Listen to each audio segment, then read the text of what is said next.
দেশের মানুষ যেন ইলিশ মাছটা পায়। দেশের মানুষকে না খাইয়ে বাইরে পাঠানো আমি কোনো মতে অ্যাপ্রুভ করি না। আগে দেশের মানুষ ইলিশ পাবে, পরে রপ্তানি। গণমাধ্যমে এমনই নির্দেশনা দিয়েছিলেন মৎস্য ও প্রাণী সম্পদ উপদেষ্টা ফরিদা আক্তার। এমন এক পরিস্থিতিতে এবারের দুর্গাপূজায় ভারতে ইলিশ নিয়ে হাহাকার পড়েছে।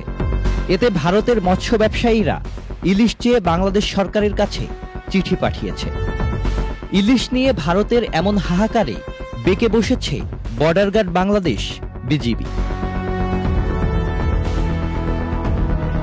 ইলিশ যেন বর্ডার পেরোতে না পারে তার জন্য নজর রাখছে বিজিবি সদস্যরা।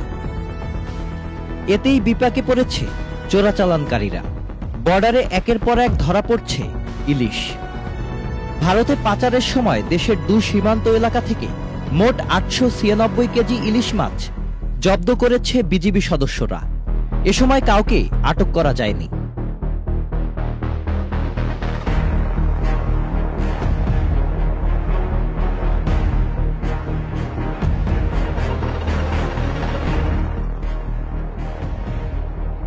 Sajid Abdullah, channel I.